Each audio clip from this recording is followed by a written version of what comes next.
What's up, fellow gamers? Phreak here with League of Legends patch 11.22. Yes, indeed.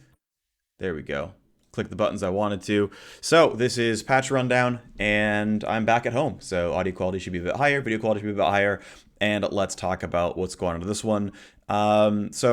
Relatively small patch. This is the last patch before preseason, which is also means this is the patch where if you've been putting off grinding ranked until you get the rating you believe you deserve, well, you've got 2 weeks, and this is going to be the set of changes that it's going to be on. So, be on your way, make it happen. This is the patch for us. Preseason is going to be in about 2 weeks. That's going to be exciting. It doesn't appear to be quite as gigantic as last year's preseason, where they remade all of the items, but there are going to be some updates and whatnot. And overall, I hope it's going to be pretty cool. So, as far as this patch, though, let's cover it in much detail as we can. One thing I'll bring up while we're still on the intro is that I rebuilt my sort of sheets a little bit. And now every champion is going to have a functional kind of approximation of how much ability power and attack damage they'd actually buy. And it's not going to be flat linear, so it's actually going to match real item buys a bit better. For example, if you're using bonus AD, we're using basically one stat shard and a Doran's Blade. If we're using an ability power scaler, and we actually expect the champion to buy ability power, we have a Doran's Ring and a stat shard. And then we're kind of scaling up from there, and we're scaling up non-linearly because ultimately, your gold income is relatively flat, which means the AP per, gold is going to be relatively flat. The AP per minute's going to be relatively flat. But because champions level up, and it takes more and more XP per level, you actually want to give more ability power at later levels. So we have kind of a non-linear scaler there. It follows the same scaling profile as base stats do in League of Legends. Ultimately, it shouldn't be messy on your side. There's always a chance they made mistakes. If someone identifies any, let me know. But in general, what this all is about is that our numbers should be more accurate to real-world game states than they have been in the past, unless I've made some mistakes. Okay, so again, new skins coming out, which is cool. And Arcane. For the month of November, Riot X Arcane is going to be happening, which is pretty exciting to me. So all fun stuff. So first up, we have Akali. Akali is one of many champions who has been kept at low win rate because, well, pro play really is the reason, right? Pro play is the reason. Super high elo ban rate's the reason, which just follows pro play basically. And so, okay, anytime Riot can slowly buff Akali back up, then they will do that. Now, I am not convinced that the passive is the right place to give Akali numbers. Now, I haven't checked, and I could at some point, but it's it requires a lot of effort, and it's not usually worth the time for my end. But I believe Riot should, or Akali should still have an elo skew, a high elo skew, to the sense where it's yeah, she's good in pro and Master Plus, but not good in Gold, Plat, etc. And I believe that the passive is very skill testing in that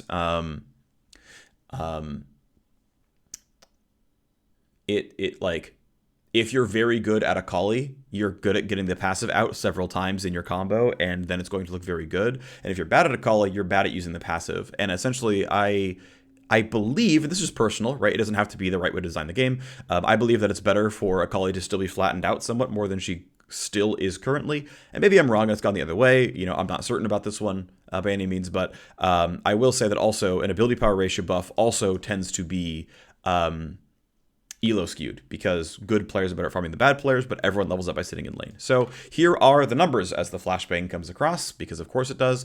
So this is Akali's passive, as best I could approximate it. Now, her passive scales non-linearly. Every several levels, it increases the scaling number, and I could not find, at least in the limited time I spent on it, obvious breakpoints to change the numbers to make it line up this way.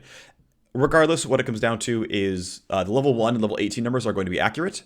Everything in the middle is not exactly known for sure, but this is her base AD rolled into the passive damage best I could approximate it. Again, the before column is going to be accurate. The after column is going to be pretty close.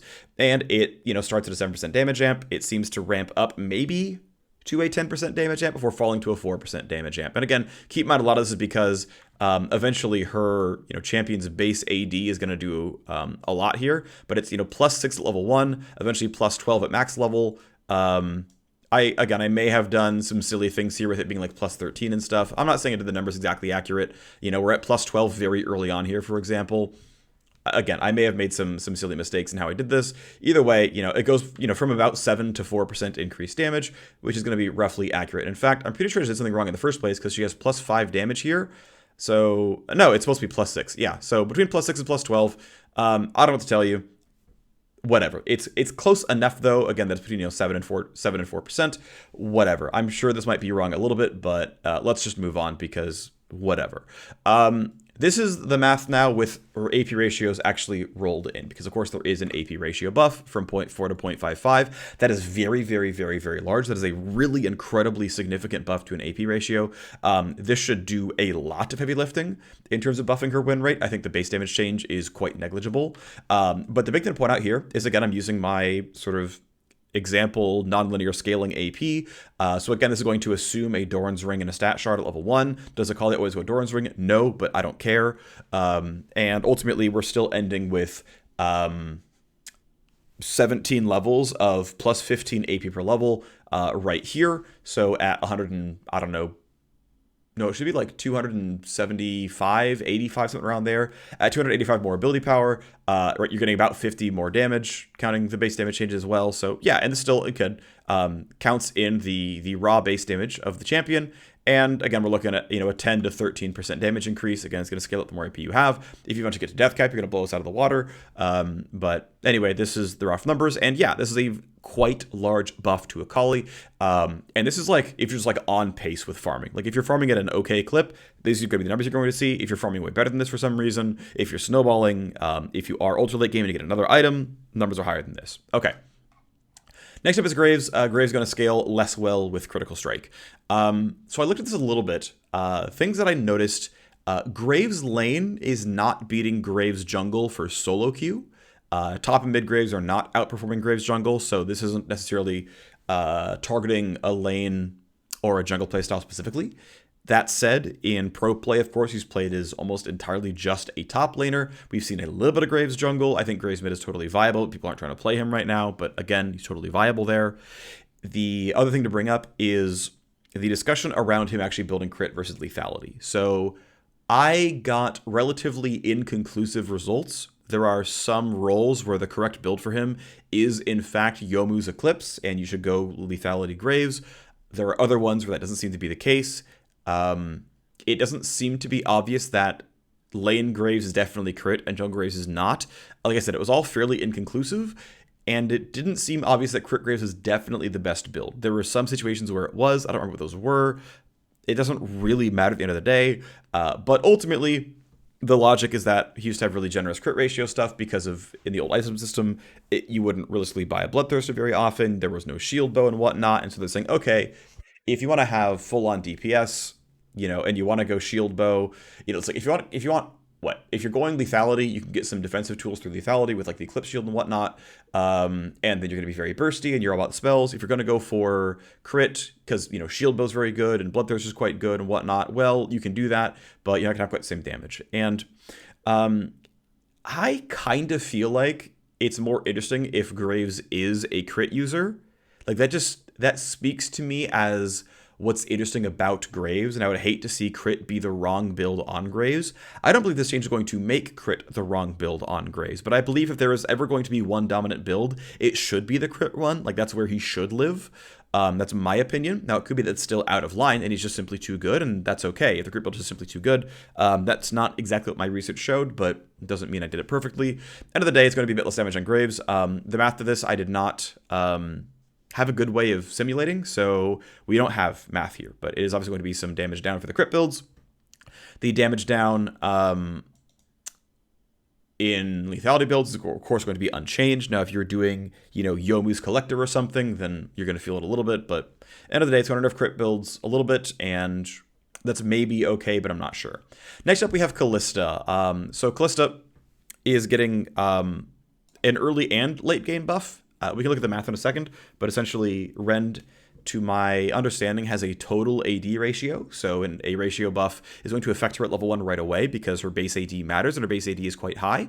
That said, her AD growth is also quite high. It's among the highest in the game. It goes to like 130 30 almost, I want to say thereabouts, which is obviously, again, like quite high for ranged champion, probably the single highest we have for a ranged champion, not maybe named Urgot. It's up there, but that's fine. They're trying to smooth out Kalista's scaling problems and whatnot. Anyway, yes, increasing the damage on Rend, and so here we go. So here is the base damage of a simple 1-stack Rend. This is not counting her total AD. This is just you landed Pierce, then pulled out Rend versus auto attack and then pulling out Rend, and not including the Pierce or auto attack damage. And so indeed, one Rend does a lot of damage. Right? Because, it does 70% of your total attack damage plus like a 60 base damage. And this is, by the way, though, this is now from here forward, it is every single champion has the bonus AD, bonus AP calculation in. So from here into the future, I am including, right, in the case of Kalista, it's a Doran's Blade and a Stat Shard, and 10 AD growth per level, which is going to be lower than our old numbers were when we were doing linear back at level 9, and then, meets equality at level 18. That's how that math is going to work out. So this is with Kalista actually buying items, because again, of course, it's an AD ratio change. It kind of has to have that in it, or it's not really going to be accurate math. But yeah, it is 12% more damage on Rend in the early game, and about 13% more damage on Rend at the end of the game. Because of course, Rend has a base damage on it. So, at level 9 is going to be the trough because the base damage didn't get changed. But yeah, we get a very steady increase in damage output from this ability, and it's going to feel pretty good. And obviously, the more you scale, the more AD you buy, beyond normal item growth, the higher it's going to be. So yeah, your primary damage ability has about 11% more damage. That's very, very good. What's the other buff to Rend? The subsequent spear ratio, which also, by the way, has a base damage. And then the subsequent spears are going to do a larger percentage of her total AD. Goes from, doing 1/3 of the total AD to eventually half the total AD. And now it's just more than that, or sorry, a bit more than half, because obviously, 7/12. But now maybe this is the same numbers exactly, but obviously the beginning stuff is, right, if it was exactly 1/3, it would be 23.333. They rounded down very slightly. I don't know if this is exactly this ratio as well of 7/12, but whatever, it doesn't really matter. End of the day, what we have is this data table here. So this is now the damage of Rend with 5 spears in it. Basically, every spear beyond the first has a flat scaling onto it, a flat base damage, a flat scaling onto it. We're giving them this is obviously the first Rend stack plus the next 4. I double checked, this math should be exactly accurate, but this is basically the damage of Rend if you auto attack someone 5 times, or if you auto attack a minion 5 times and, chuck Pierce through it and stick the spears into someone. 4 plus 1, whatever. Anyway, this is the damage of Rend if it's stacked up pretty highly. And again, the numbers are still about 11% higher at all points in time. So yeah, a pretty flat 11% damage increase to Rend until ultra late game at 4 items, when we can get even more damage than normal. Now, maybe Kalista shouldn't have as much AD, because technically if she's going for things like Rage Blade and whatnot, then she is not really buying as much raw AD. And yeah, okay, there's you can make complaints about this, but it's still going to be relatively accurate. And end of the day, yeah, very solid damage increase to a primary damage tool. This matters a lot. Next up is Kayn. Ultimately, there were several champions. Riot's, of course, dealing with the fallout of the big Goredrinker nerfs because the item was giga busted. I went to look for it and I couldn't find it, but I saw Riot had posted a internally in Slack, what is the best mythic for each champion? Because of course, if you can crunch numbers that way and spit out a report where it says, okay, well, what is the highest rune rate mythic for each of these champions? And here's 25 champions I care about. Maybe it's the ones who are using Goredrinker before. Show me their new good mythic, right? And then say, okay, what's the winner of that mythic? Okay, are they fine? Did champion X fall off onto a different mythic and they're okay now? Right? For, Nocturne, for example, Stridebreaker versus Goredrinker was actually really close in win rate. And obviously now we just all go to Stridebreaker because of course we do. But if you're looking at, Kayn, did he have a replacement? Did Riven have a replacement? Did Darius have a replacement? Right? And if they do, then it's fine and whatever, we move on. If they didn't, then it's oh, okay, well, or the win rate difference was 4% and they're now at, 47% and, it's unusable. And it's oh, okay. But also it's worth noting that if no champions have Goredrinker as the best item, then you need to buff Goredrinker back up to relevance. This is something I talked about very briefly in my last patch rundown in a hotel room in Germany, where I think it's okay to balance things people don't have connections to, so runes and items, almost purely off pick rate. Now, it's not entirely fair because some items and runes just aren't interesting. People don't want to run. But I do feel like Riot could, look earlier at Goredrinker being everywhere and lowering that somewhat. And looking at things like, Conquer being everywhere, or no one running Omni Stone, and just like spending a bit more time saying, yeah, screw it, just like have some buffs, whatever. I don't know. Maybe it's not the right way to think about it. It's something I would have to spend more time to like really pin down. But anyway, what it comes down to is Goredrinker has buffs later on in the patch.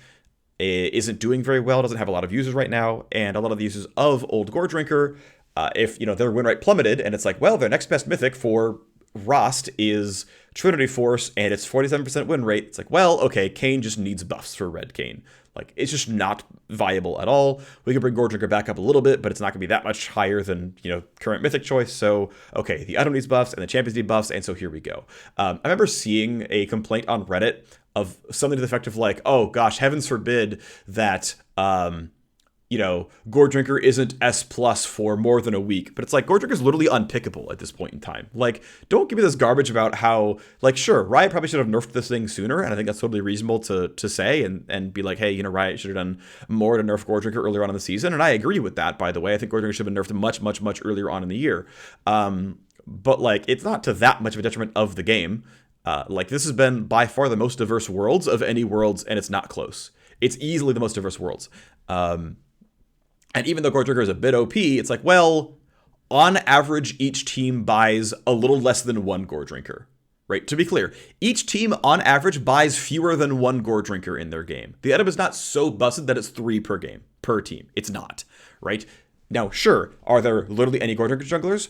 Or sorry, any Goredrinker supports? No. Are there any Goredrinker AD carries? No. But if they were so OP, we would see Darius bot, and we don't.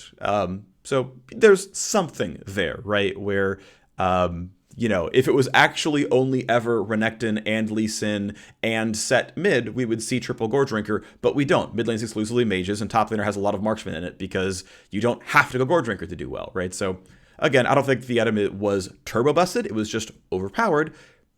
And, should have been nerfed and now needs to be brought back up to a fair spot. Okay, we're spending a lot of time on that. Let's move on.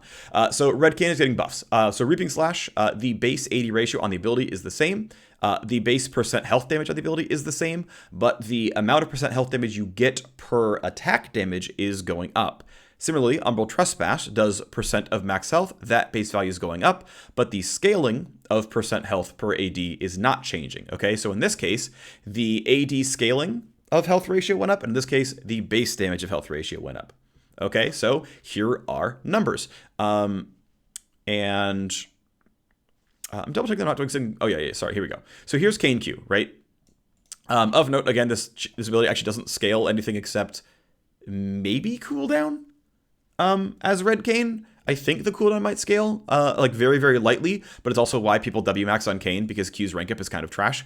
But anyway, yeah, the more AD you buy, the better it gets, because all there is an AD ratio. And so I'm picking a fairly normal example champion of like a moderately durable melee champ who's not buying bonus health as like a reasonable approximation of our target.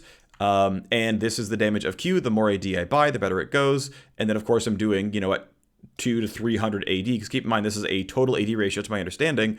I'm doing 5% max health plus, if I'm at 250 AD, I'm doing another 11% max health. So I'm doing 15% max health plus 65% of my AD, and these are the numbers. I believe that's accurate, and so off we go. I'm going to pause real quick and double check this. All right, we're back, and yeah, math, as far as I can tell, checks out. It's like 200 something base damage because we have 300 AD this late in the game, and we do 20% of 2000 health, which is another 400, and so the numbers are here. This is the damage of Kayn Q, as far as I can tell, which is obviously quite a lot against a 2100 damage, 2100 health champion, but that appears to be accurate. So, yep, pretty big buff here, 17% more damage as we buy attack damage. Of course, the more we buy, the better it gets.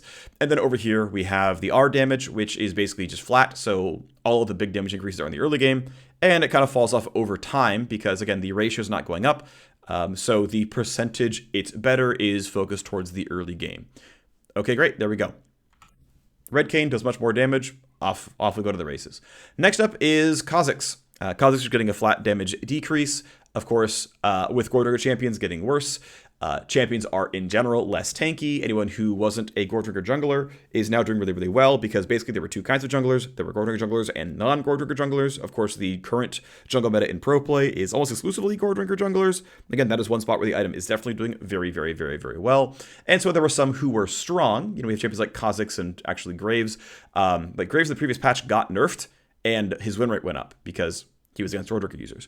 So this is one of the champions who was quite good already. Primary competition got weaker, and so off he goes. So basically the flat base damage of the ability is the same, and the AD ratio went down. So once again, obviously in this case, Kha'Zix in fact does not have a Doran's Blade at level 1. So again, the numbers aren't exactly accurate. I have not yet built a different table for junglers because I really don't want to do the effort, because it's not that big of a deal. But the damage is down about to the tune of 3 to 7% over the course of the game. Now, this is not massive, but it matters to some degree. Of course, this is just all the numbers are multiplied by a flat value, 2.15 for isolated damage. It's just here so that you know what the numbers actually are. But again, the percentages don't change in any way at all, because everything's multiplied flatly and fairly. But yeah, moderate damage down certainly is going to be a nerf to Kha'Zix's primary damage tool. Here you go. Next up is Maokai, another one where I had to guess, much like Akali, in the damage, because so Maokai does not scale linearly. His numbers scale up. So he has a flat value at 1. It scales at 6, 9, and then every odd number afterwards, stopping at 17. So there's a flat amount that it heals, which hasn't changed. So that's still going to be there. And the percent max health heal is also going to change to some degree. But again, it ends the same spot. It starts somewhere different. And so I wrote in numbers where from this point onwards is definitely accurate, right? So the 1 through 5 and the 17, 18, these are definitely going to be the same. Otherwise, I made up the numbers and was like, maybe this is right. I don't know. And it's whatever, right? So again, at 6 it bumps, at 9 it bumps, at 11, 13, and 15. And I approximated what those bumps would be, and I don't actually know what those are. But ultimately, it's somewhere between, right, this definitive 17% healing loss, which is absolutely true. The amount of passive Maokai healing is definitely down. And then the late game healing is absolutely from, at least from level 17, but maybe even sooner because I made up the numbers. Probably not at 13, but again, whatever, right? Definitely going to be identical to before, which, yes, by the way, Maokai really does heal for 600 health at level 17 and 18 by just autoing. It's a really, really, really big deal, and Maokai need to realize their passive is absurdly strong. Ultimately, Maokai top is a little bit strong. Maokai support is very good, at least for solo queue. Even got some pro play at Worlds this year. Yeah, they're trying to nerf him mostly for support, although again, top can go down a little bit, but it's why they're doing a nerf that's bigger in the early game, because eventually top Maokai is going to get to higher levels and not feel that nerf quite as hard. Maokai maxes W second in all of his builds. It's the most common for top and support. Q max is just better. E max doesn't have a reason to do so. It's just Q into W in everything, but a flat 10 damage down. The read from the designer, which I actually agree with, is that the ability, generally speaking, damage is a bigger deal in bot lane in support than it is in top lane, because top Maokai is not killing Darius anyway. He loses that lane way too hard. He's not getting on top of Teemo anyway. It doesn't really matter. But in terms of bot lane, getting onto the Misfortune and bursting her down actually can matter to a certain degree. And obviously, W is not your wave clear tool, right? So Maokai top isn't losing, his last hitting or anything, so it's fine. So, I think this makes sense. It is certainly a set of nerfs that are going to target support. They're going to hit top lane Maokai. That's going to happen. If he's going to end up weak, there can be updates from that point on, but I think he's doing kind of okay. And end of the day, yeah, 10 damage off W, healing for most of the game. Those are the nerfs. Next up is Qiyana getting a small reshape. She has something like a 8 to 10% win rate lift, going from average skilled to elite skilled. And, there's a 5% win rate lift in the middle at quite skilled, which is mid-plat plus or whatever, something like that. So she has really, really, really severe elo skew. So I'm always a fan of seeing designers approach this. I think clearly Qiyana is still going to be a skillful champion. None of her skill expression has gone anywhere, but taking tuning levers and trying to squash a little bit, maybe instead of a 10% elo skew, it's a 5% win rate skew on elo. that's a very positive thing because it means more people can actually play Qiyana and she's viable instead of only viable in challenger level play. So what's going on here? Well, the base health is down by 70, but the health growth is up by 20. That's going to take several levels to get there, maybe around level 6 or so, but that's going to happen. Next up, what do we have going on? Well, Q damage is down by 10, but then up by 10. So worse in the early game, but better at level 9. However, the AD ratio is down by 0.15. So, okay, weaker early game, maybe stronger mid game, but doesn't scale as well with gold, so the better you are at farming, the worse you are, which means, an AD ratio nerf is going to affect high elo a bit more. We have a similar thing with Audacity. Now, this is an ability you do, in fact, max last. The win rate difference between Emax second and WMAX second is really severe to the point where I don't believe people will change behavior from WMAX to Emax, although it's going to get closer, certainly. But the base damage is going up by 40 eventually. But then again, the AD ratio is going down by 0.2, which is, I believe, 200 bonus AD to get that number, which, you're not guaranteed to reach in a lot of cases. So once again, a buff to going late, which tends to happen more in lower elos. So some things to fix elo skews somewhat. That said, I'm not expecting her to be suddenly fixed or perfect. So here's Qiyana's health before and after. Level 6 is the break-even point, and then on we go after the races. Yes, 2390 or 2400 is a very, very, very large amount of health. Such is life when you don't have that many tuning levers for scaling up. Now, what's interesting is this is another spot where Riot could totally do total AD ratios on abilities, which would let them continue to scale off of character level. And you'd make up a break-even point, right? You'd make up a point where it's like, yeah, okay, it's not as good at level 9, but it's as good at level 13 or something. Now, it means that there's going to be no consistency at all in total AD versus bonus AD ratios, but the more I play the game, the less I care about that, and the more I care about solving game health problems than consistency. Right, which I have come to realize kind of a while ago, but like consistency is not a goal in and of itself. It can help learnability, and it can help it can help prevent mistakes.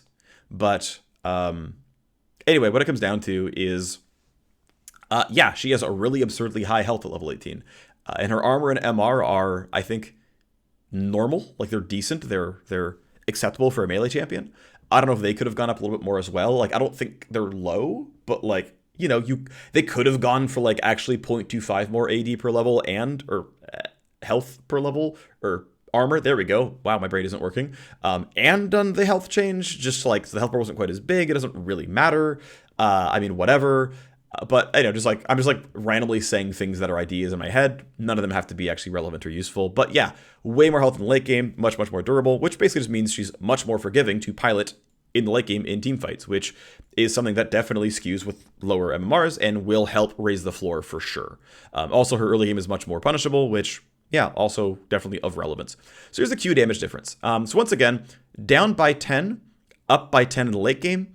At rank 5 at level 9, but the AD ratio is down by 0.15. So here is this data table, right? So again, if we assume a Doran's Blade start and a rune, we lose 12 damage at level 1, which is obviously very, very, very, very large. It also hurts her jungle clear, by the way, so jungle Qiyana is getting hit quite severely as her primary jungle damage tool is getting hit pretty hard. But you can see as we hit level 9, the 10 flat damage makes up for it for a very short amount of time before, again, AD takes over and brings the numbers back down. But it's worth noting, right, that Qiyana is getting nerfed because she's doing too well at high elo. And I think the designers are opportunistically saying, well, okay, Qiyana literally must be nerfed for high elo. Like, she's hitting the Oracle bounds. We must nerf her. She's doing too well in this spot. And then, okay, well, while I'm here, can I also implement buffs for the other 99% of the population? Is that possible to do? And it's like, well, probably. Q is definitely always doing less damage, but the worse you farm, the less bad this is. As far as E damage is concerned, again, it's always strictly worse until at least level 14. So it's just always, always, always less damage. But it's, less bad as you level up, and even at max rank, the plus 40 damage is going to overtake, and it's slightly better. But again, under no circumstances do you consider this to be a buff to Qiyana. This is certainly debatable. I don't know what an actual break-even would be for the average mid laner in League of Legends for Challenger versus Bronze versus Platinum. I don't know. Whatever. But yeah, I think it's cool that we are seeing these changes, right? I am a huge fan of seeing anti-skew changes. Again, I think another tool that would be useful is looking at other stats like armor and MR, like, is her base armor actually 40? Is her armor growth only 2.1 and is actually absurdly low? Like, were there other things? Like, were there basically parts of her kit that were accidentally inconsistent and out of line for her class and thus caused this skew? I don't believe that to be the case. In fact, I'm just going to pause and look it up and then tell you what the results were.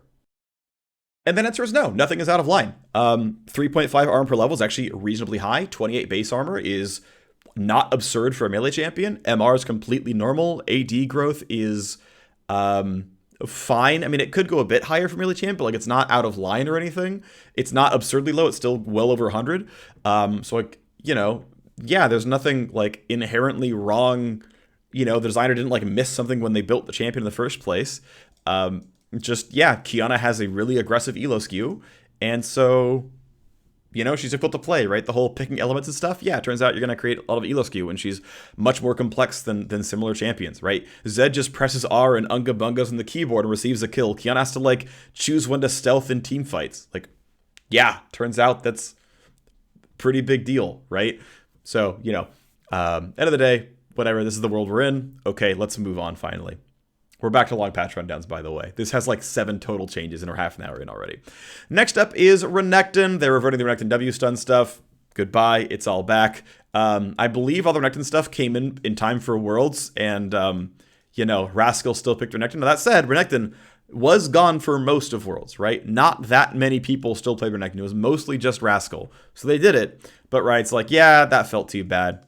That was the wrong way to hit Renekton. So he gets his stun back. The lockup duration goes back up, although I assume without the way of breaking it, without the manual destruction. Maybe that's true. I'm not sure. But they're going to try to find other ways to mess with Renekton. Again, you know, they could try for outlandish base stat stuff as well. I know there was a change list that was floated that didn't get through, which was heavily increasing the R rank up bonus health, which isn't too bad. But I know there's other ideas out there as well. So we'll see what Renekton turns into. But yeah, clearly is a pro-bound problem and doesn't appear to have elo skew in solo queue, which I find interesting. So he's like purely a pro problem and nothing, not anywhere else. Right? So it's the kind of thing that Rise is going on, but, you know, compared to Azir, where Azir actually has elo skew. Okay, next up is Riven. So Riven's on the champion, right, where was a Goredrinker user. Goredrinker got hit really hard. Riven is now not in a good spot, and, you know, sucks to suck. I'm going to look up Riven data because I'm actually curious because I haven't before this patch. In 11.21, win rate is, yeah, 2.5% below normal. And as far as first item win rates are concerned, Goredrinker is still her best item. Outside of like really, really niche builds that don't have enough samples. So, you know, she had nothing else to fall back on, is in fact in a weak spot. People have tried Eclipse and Black Cleaver. Those aren't good enough. So, okay, sure. Seems reasonable. Okay, fine. You know, let's go try that one out instead. And so, okay, compensation buffs for Rivens. What's going on? Well, Keyburst is getting 10 flat damage onto it.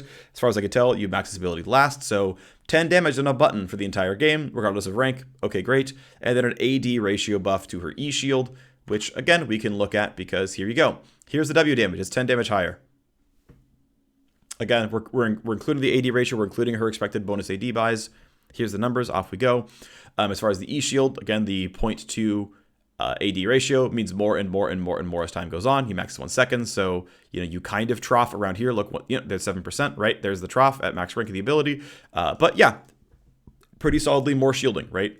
Both. It's kind of interesting that 10 flat and 0.2 bonus AD both ended up being around 8% for most of the game, which I just find kind of interesting, right? That 10 flat and 0.2 bonus AD are relatively similar because plus 50 is about, you know, where AD sits for a large portion of the game. So, you know, yeah, there you go. There's your numbers. And of course, as base values go up, right, they keep up with your AD growth. And so, you know, you keep the 8% for a very long time. I just find that kind of interesting, right? Just, there you go. 20% more AD ratio roughly equates to 8% more damage for like the entirety of mid to late game until you hit max rank and you just turbo scale everything else. Okay, next we have Varus. Varus obviously got deleted from pro after they finally nerfed him so heavily that he was gone. But of course he's not very good in solo queue, so they're trying to buff him back up and basically add a ratio. So what's interesting is, I mean, I have seen a bunch of E nerfs, I have seen E buffs, I have seen whatever. I will say though, I think they are landing in a better and better spot with Varus over time. So when Varus's E base damage got nerfed a bunch a while ago, It was because Varus would Emax and just have undodgeable poke that you'd max early on, and it was just really annoying because it was just always useful, and he just hit you with stuff, and it was frustrating, and it, had like 260 base damage or whatever, and what are you going to do about it, right? And it had an AD ratio, so you could, it would do more than 260 at that point in time because you'd have some weapons, and it would just hurt, and he would just like poke you out. So okay, they bricked his base damage on the ability. Okay, well now we Qmax. It's like, okay, well now E's not very good. So they're keeping the low base damage because again, Emax poke is annoying, but they're buffing the ratio. Okay, great. What is the result here? Well, here's his damage. Up pretty substantially for quite a while. Again, level 13 is when we're going to finish maxing it. But yeah, I mean, really, really substantially more damage because it's what, 0.3 bonus AD, which is a really, really, really big buff. And that turns into quite a lot of damage, right? It turns into a solid 15 to 20% more damage for a large portion of the game, which is definitely a very, very big deal. And now another candidate, by the way, of, again, inconsistently using bonus versus total AD ratios. But this is another champion where it could totally make sense to say, well, this ability is actually very annoying and toxic when spammed in lane. So it's going to be a total AD ratio, and we're going to, make our inflection point level 18 or something. And it's like, yeah, even if you max it first, you're not getting the full value because you still have to level up the rest of the way. Or, level 13 is the break-even point, who cares? But it means that you really are applying it for no other reason than just a game health lever. But like, I don't know, those seem kind of interesting to me. Also, it's worth noting, and I think it's actually very strange, I find it incredibly odd when champions have bonus and total AD ratios on the same kit. So Varus Q is total AD, so you max it at 9, but it keeps on going up, which I think is solid because Q is his primary tool, and not only do they want to tune the ability that you max it first because that's like the primary feel of the champion, but also it's scaling beyond level 9 to level 18, even just a little bit, helps that ability stay relevant and ensure that it's front and center in a big part of the kit. I think that's actually pretty smart. I think that's actually a solid choice. And then similarly, you have like the, when I press W, it does missing health damage, which is scaling purely on champion level, which continues to keep Q relevant, right? Like no matter how, like it just scales on its own as champion levels up. So, there are lots of ways to keep abilities relevant. And at the end of the day, the whole point of designing a champion is to design a playstyle and a feel to the champion, and all the numbers in the world are there to serve that feel. If Varus is the cool arrow sniper guy who pops blight stacks, but actually the numbers is that he's the attack speed blight on hit damage guy, yes, that can be interesting, I suppose, but like I just feel like Vayne is that champion more interestingly, right? Right. If Vayne becomes the caster and Varus the on hit champion, things have gone wrong. Because Vayne has a way more interesting on-hit playstyle with the Silverbolt's tension, and Varus has the charge-up era, which is like really cool in the first place. And so, numbers there to serve the actual playstyle making sense, and so off they go. All right, next up is Vi. Vi getting a whole bunch of basically mechanical rescripts on her Q and R. What's interesting is my assumption here is essentially Riot's tools got better over the course of time, right? That the actual granularity of the tools and what they can do and how they check stuff just over the time, right? Engineers build better tools and better hookups and whatnot for the game designers. And so the game designers can, in fact, now use better systems and better tools to make their abilities. So like the knockup duration being variant, like having variance. Yep, it used to have a quarter-second variance because that's when debuffs were cleared. Vi is an old champion from like around 2011.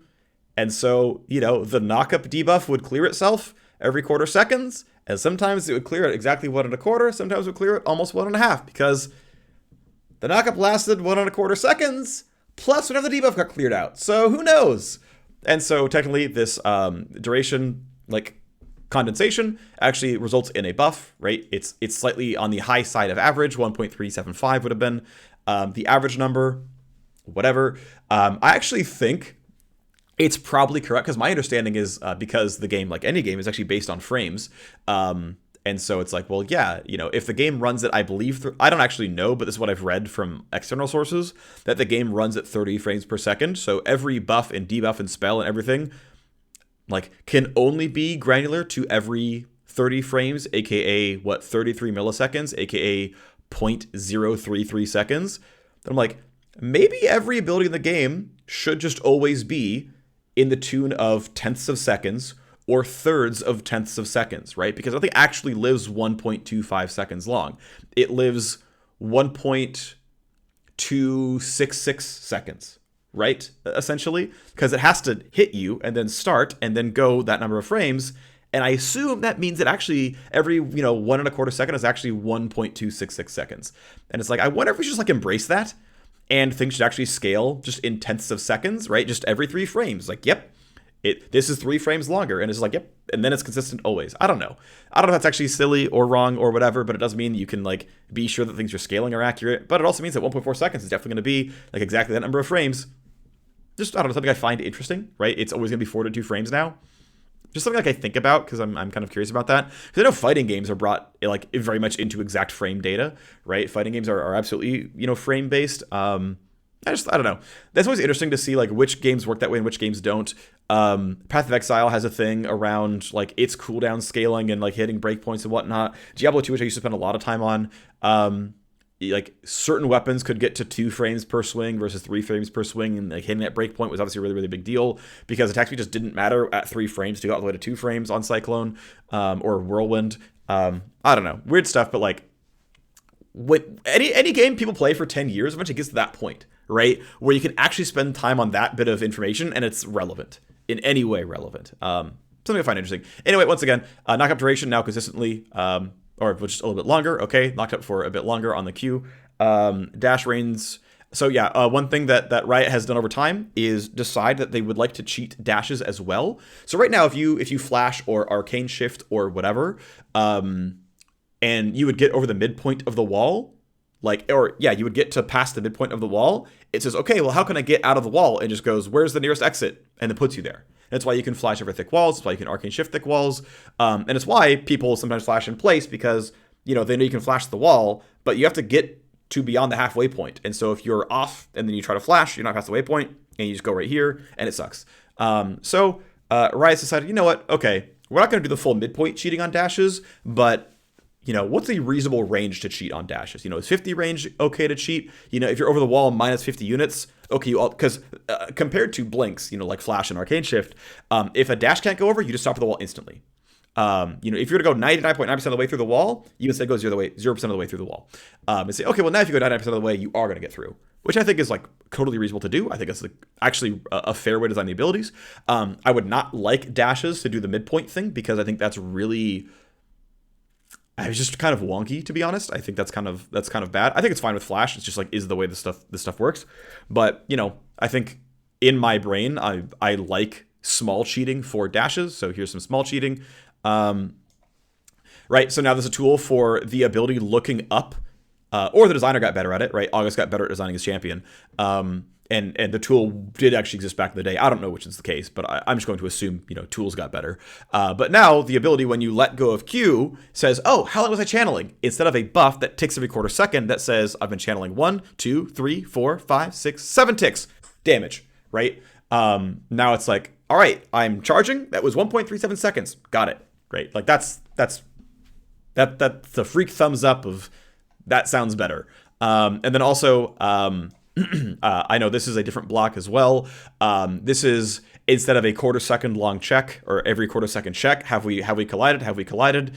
Have a hit. Now I think the game engine knows when things are in each other's sphere of influence, and now it's accurate to when Vi is nearby, she's going to hit the buff. So again, strict buff. I'm going to assume this is on average a buff, because it's going to count up.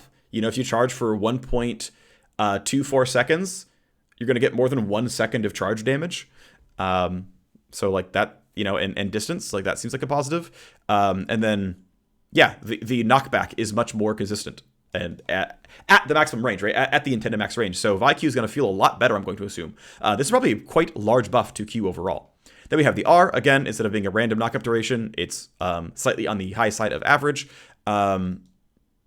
Again, the knockup and self-stun during the ult have consistent durations rather than varying. Will now always take effect once she's 300 units from her primary target instead of varying based on... Okay, maybe this is actually this one instead of this. Like, maybe this is actually something different, and the knockback is instant instead of the knockback is like after some arbitrary thing. I don't know, but right, the ult was always going to hit. It was you were unstoppable. You're gonna hit the target. It was always going to happen, but now it's always going to get at the max range, so a little bit less time to spell shield or black shield or Zhonya's or whatever. Okay, still obviously a buff. Also, right, more reliably early knockback on people in Vi's path. So better tools, better systems. Hooray! You know, thank you tech designers, thank you tool designers, thank you engineers. And shout out to the rescript on ViQ and ViR because, yes. Alrighty, so next up is Yuumi. Yuumi definitely high ban rate, a very, very big deal in pro play as well. And I've said this a lot of times on the Worlds broadcast, if you haven't caught that, Yuumi is a late game champion. Also, of note, people have identified that Emax and Wmax is her proper build. Now, W2 and Q2 are reasonably close in power, but Wmax is still a little bit better. But essentially, Emax is the optimal Yuumi build. It's you just go become a heal bot, and to be fair, that feels like the least interesting part of Yuumi. I think there's still, like, I do think there's interesting gameplay to be had with Yuumi. Like, how do you ward effectively when you must bring your jungler or AD carry by to do that? Like, there are some very real skill tests to playing Yuumi. She has one of the steepest skill curves of supports in League of Legends. Like, if you want to make fun of support players who just play easy stuff and skate by, make fun of Janna and Taric players. Like, those are actually easy to play champions. Yuumi is not. Like, I know people like to make fun of Yuumi, and you certainly don't, like, on the enemy team, you do not see her skill expression. And I get that being arguably a design fail, where opponents can't appreciate how good you are at your champion, because if you're, like, opponents can't tell a good Yuumi from a bad Yuumi, so they just assume all Yuumis are bad because of preconceived notions and whatever. But your teammates sure notice when they have no damn wards and you're dying all the time and you're never on the right target. But, like, right, and that's the funny thing is when the Hecarim or the Kha'Zix are running around absolutely crushing your team, that's the good Yuumi. Jumping on the jungler at the right time, and the jungler identifying that they have a Yuumi with them, and that it's a 2v1, not a 1v1. They have an entire support there. Like, you know, there's stuff going on, and people, you know, maybe Yuumi should be more obvious when she's attached to people and whatnot. There's all kinds of things that can happen. But at the end of the day, like, Yuumi really is a skillful champion to play. Like, this is true. She is mechanically not very hard. She has 1.5 skill shots. Annie has none. Where's the Annie flame? Seriously, right? Like, I'm just saying. Cryan played Annie at Worlds, and we won with her. Where's the Annie flame? She's mechanically really easy to play. She has an ability called Last Hit with Me. It's got a 2-second cooldown that costs 0 mana. Just last hit with a Q. She doesn't take any mechanical skill at all. Where's the Annie flame? Anyway, I'm a Yuumi defender. I don't even really play Yuumi. I don't really play much support right now. And when I do play support, I don't usually tend to play Yuumi. Because normally when I play, my jungler's not the best player on my team. So I'm not playing Yuumi. Anyway, I'm a Yuumi defender. Okay, let's move on to what's actually going on in this change list, because I spent a lot of time defending Yuumi. Okay, so the move speed on Zumi's ratio is down. Once again, Yuumi is a scaling support. She is not a great laner. She is outstanding out of lane as a late game support. So AP ratio is down on the move speed. The base heal is down on the rank up, as well as the AP ratio being down as well. That means Emax Yuumi is going down, which is a positive change for making you know, Emax Yuumi not quite as dominant. It is still going to be the best build, by the way, but whatever. And overall, her ratios are down on Zumi's as well, because this means Yuumi has to use her 1.5 skill shots more than, well, I just buff the guy. So here is the move speed gain before and after, using, once again, my same simulated ability power stuff. Now, of course, Yuumi does weird things with ability power, where her target gets like some flat and some percent bonus AD and AP, and then that goes back to Yuumi, so Yuumi kind of gets free AP. Part of why she scales so hard is because she just siphons up ability power and you know, from her target. So, you know, she gets a lot of stats from, you know, buffing up a Jhin and whatnot. Like, not even that badly because of the way the math works out, but anyway, anyone who stacks a bunch of AD and whatnot is going to kind of get that feel. Anyway, yeah. This column right here though, like this is not 22, or like 20 is not 97% of 23. It is 120% move speed versus 123% move speed. Your characters are actually moving 1 to 8% slower. Is that gigantic? No, but Yumi's not going to become a 40% win rate champion off these nerfs. But is a nerf, she is weaker. Okay, great. Here's the heal difference. Again, we're rolling in the AP ratio change as well as the flat value change, which is going to cap out here at minus 20. And yeah, honestly, right? They're moving 5% slower and get 10% less healing from Yuumi. That's a pretty meaningful set of changes. That's going to move the needle somewhat. Yumi's definitely going to be less powerful. And certainly, less relying on Zumi's being the primary point of power. All right, items. So, I talked about it a bit before, but Goredrinker really, really fell off the map. Right, Goredrinker should have a fair number of users. Like I know for Riven, Goredrinker is still her best item. I think for Red Kayn, Goredrinker is probably still his best item. A lot of other champions had things they could fall off to and were fine, and whatnot. And I know there is still some discussion going on around like, okay, where exactly do fighter items need to live? Because, so you guys didn't see this, but there was some internal testing going on regarding fighter itemization. Now, almost none of it shipped live except for very specifically this Goredrinker set of changes. But it basically said, okay, what happens if we rip out this item, if we rip out that item, what goes on here, there, what if this is happening, what's that happening? And the conclusion, as far as I can tell, is, recent history. Like this is not as much paraphrasing the designer, but like a mix of that and what I have seen, which is that this has been the best time to be a fighter in recent history. Recent history has been the best time to be a fighter. I'll talk about that in a second.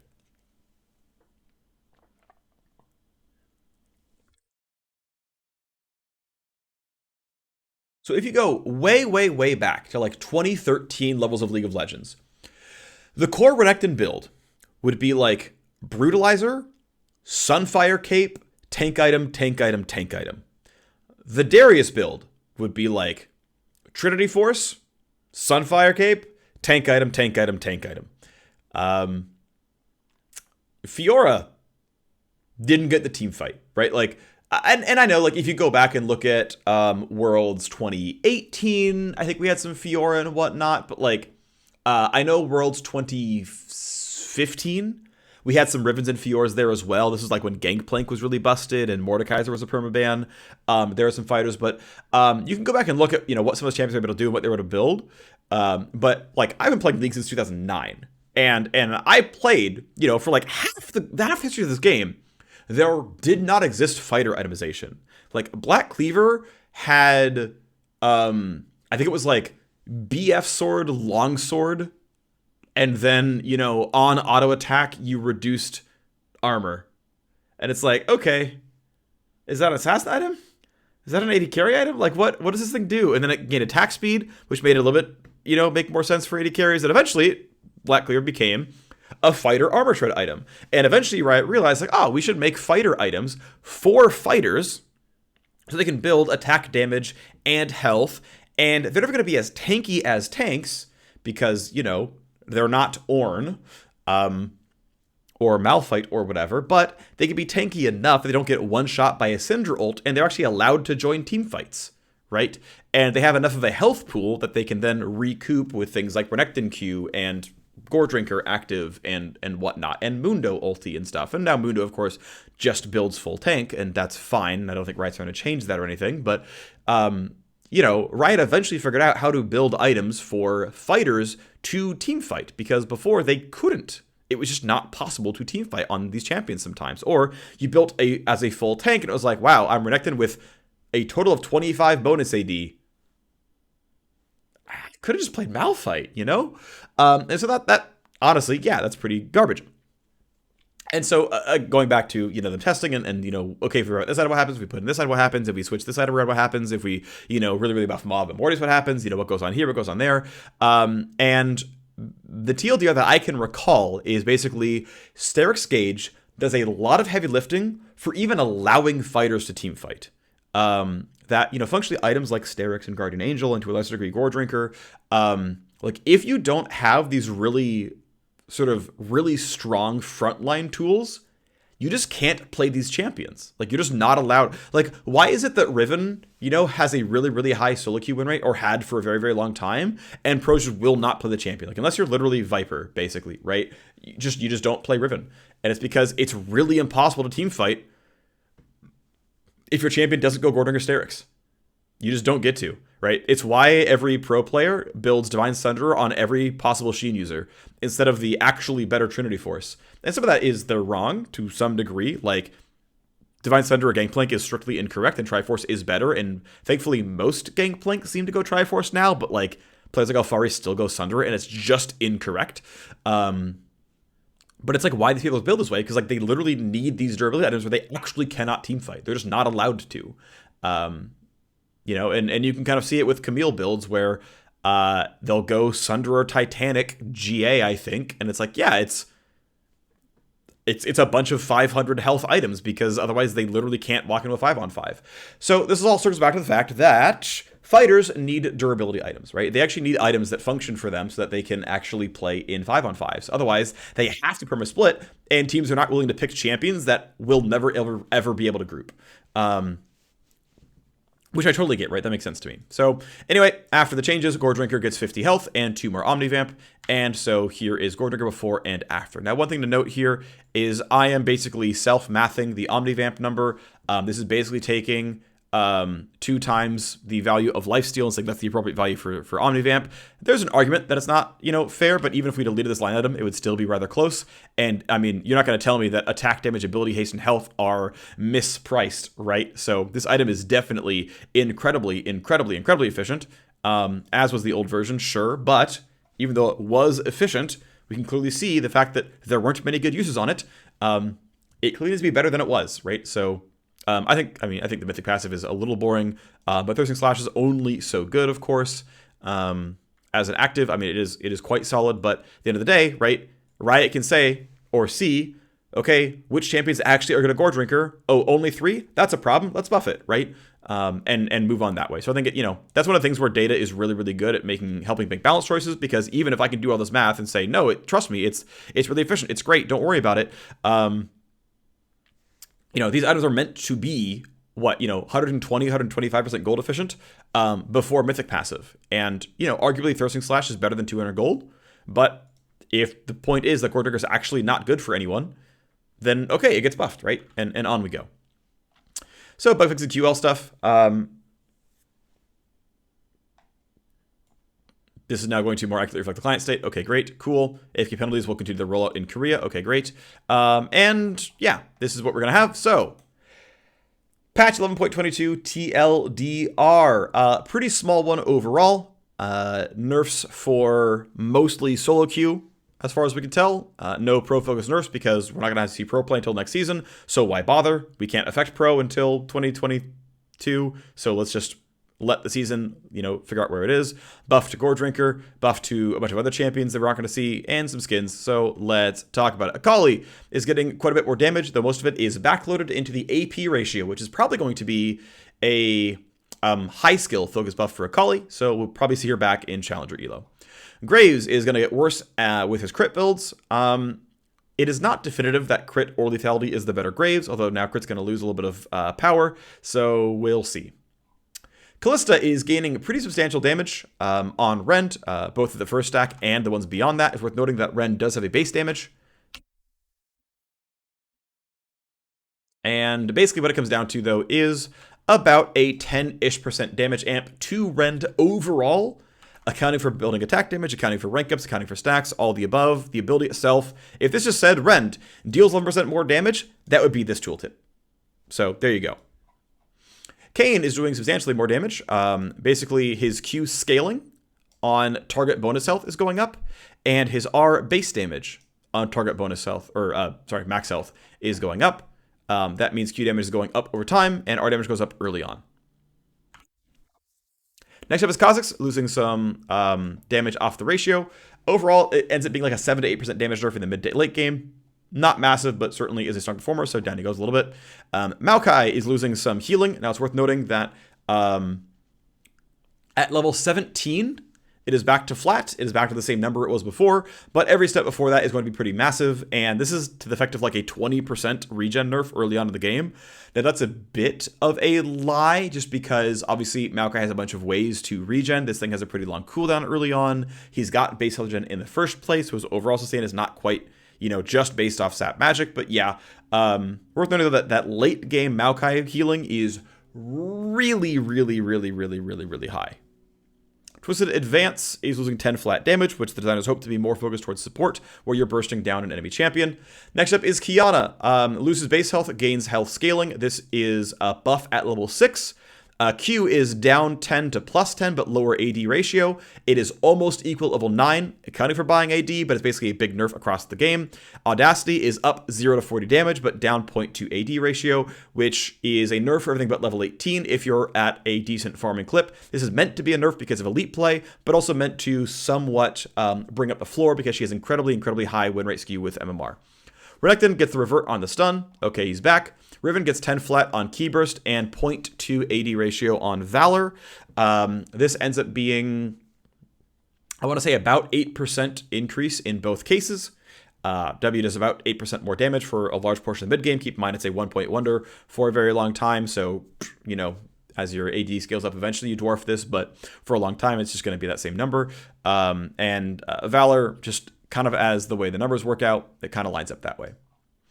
Varus doesn't have any more rank up incentives on E. Like, it didn't go anywhere, I should say, but the AD ratio is buffed quite substantially to the point where Varus E damage is going to be much, much, much more meaningful. So keep an eye out for that. Pretty big buff to AD Varus. Like lethality Varus, right? The ones where his spell damage is the part that matters. Vi getting overall buffs across the board, rescripting her Q and R. They're not large. I expect a win rate difference of far below 1%, but Q knockback lasts a little bit longer. Dash range cheats very, very slightly over walls. Damage is going to, on average, be a little bit higher. Targets are knocked back a little sooner, sure, whatever. Our duration is no longer random, but slightly higher than the average it was before. Kind of almost a little bit reworded here. The self-stun duration also now going to be flat. Knockups are going to be kind of hitting her primary target and secondary targets a little bit sooner. So again, small buffs there. Again, these all add up to be something quite small, but they're there. Yuumi, the biggest late game support in League of Legends, which I'm honestly surprised she's taken over pro play, considering usually late game supports, like late game pictures aren't picked often because often pro play can punish early game. But if Worlds settled into a like passive bot lane meta. Actually, what's interesting, so League of Legends had settled into a spot where bot lane was a bit passive because the supports would rather roam and go do their stuff. So bot wasn't where you would actually get a lot done. But also Yuumi is good into enchanters because she can sustain through enchanter poke and enchanter trades. She could actually meet that playstyle head on pretty well. And so in a metagame, we were going toward Nami. She was really good into the Nami kinds of things and the Lulu kinds of things. And for whatever reason, even though Nautilus and Leona and co are actually favored into Yuumi, people would rather roam out of their lane than punish the lane. And so they just didn't go for it. I don't know if this is a failing of pros. They couldn't beat Yuumi in time. I'm not sure, but either way, again, hit the ban rate trigger, and ultimately Zoomies as a heal is weaker, as a move speed buff is weaker. A lot of the nerfs are in the AP ratio, but a bit of scaling damage down on the E as well. E max is indeed the primary max, and we're now actually below getting triple value for maxing it, which is usually my bar for what ends up being really, really weak rank up points, but it's not like W and Q have good rank ups either, so who cares? And even though Yuumi has weak rank ups on Q, W, and E, she is still a late game champion, so you tell me. I could do a little bit more of a deep dive in Yuumi, but it's not important for the TLDR. Okay, Goredrinker, 50 more health and 2% more Omnivamp. Ultimately, there are not a lot of good Goredrinker users out there, so getting buffed back up to a relevant item instead of a mostly trash item seems reasonable. Riot's well aware that Riven and Kayn are getting buffed off the Goredrinker buff and the buffs themselves. They're trying to get them to a normal spot, not a garbage can spot. That said, they're also champions in lower win rates than those two. So I don't know if I care that much, but it's what they're doing. All right, that's the patch rundown. Thanks for tuning in. Glad to be back home. I can't wait to spend 7 times as much time on the 10.23 stuff with preseason. We'll see how that goes on. I got some other videos as well I'm thinking of to do in the meantime. But thanks for watching. See you next time. Bye-bye.